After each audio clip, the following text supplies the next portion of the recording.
Daring to Know, The Life of Sor Juana by Joan Mallory. Introduction.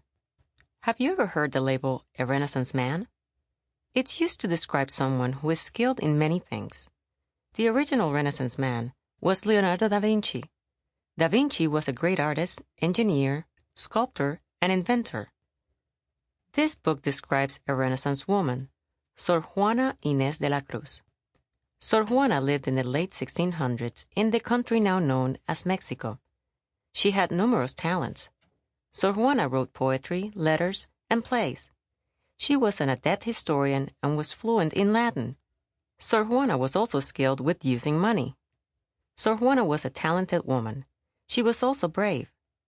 Educated women were seen as threats to society in the late 1600s. Because of this, Sor Juana spent much of her life fighting people who were disturbed by her activities. Sor Juana frequently quarreled with the powerful Roman Catholic Church. As a nun, Sor Juana was supposed to live by the Church's rules. Yet Sor Juana often disobeyed the rules in order to do what she thought was important. Her story is one of a smart, strong-willed woman who fought for what she believed in. Chapter 1. The Colony of New Spain. Sor Juana was born around 1650.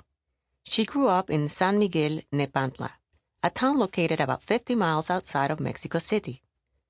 Back then, Mexico was called New Spain. It had been a colony of Spain since the early 1500s. Mexico was colonized by soldiers from Spain, called conquistadors. The conquistadors sailed to the New World in search of land, wealth, and power. The first conquistador was Hernán Cortés. From 1519 to 1521, Cortés' small army advanced through Mexico. His soldiers conquered every group they encountered, the most powerful being the Aztecs. The Aztecs control a vast empire in central and southern Mexico. Although the Aztecs were considered fierce warriors, Cortés' army eventually subdued them. After defeating the Aztecs, Cortés took over their empire in the name of Spain. Spanish kings appointed viceroys to govern New Spain.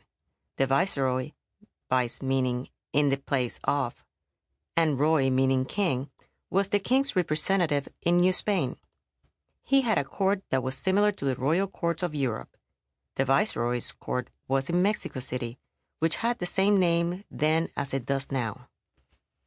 The viceroy governed a vast amount of territory. New Spain covered all of modern-day Mexico. It also extended into what is now the southwestern United States. California, New Mexico, Arizona, and Texas all belonged to New Spain. New Spain also spread south to Central America, all the way to modern-day Costa Rica.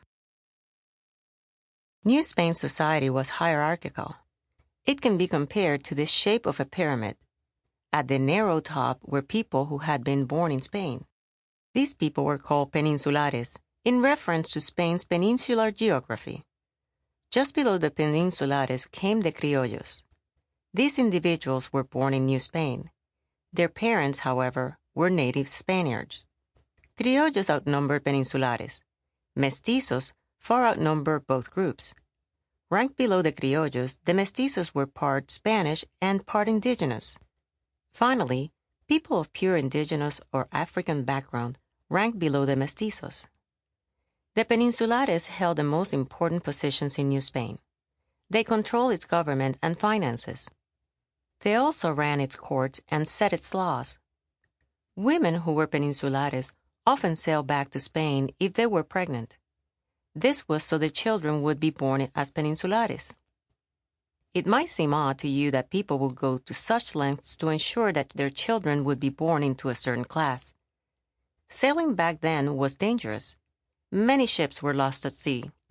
Ships that survived the crossing took several months to get to Europe. Finally, conditions on board the ships were uncomfortable and extremely unhealthy.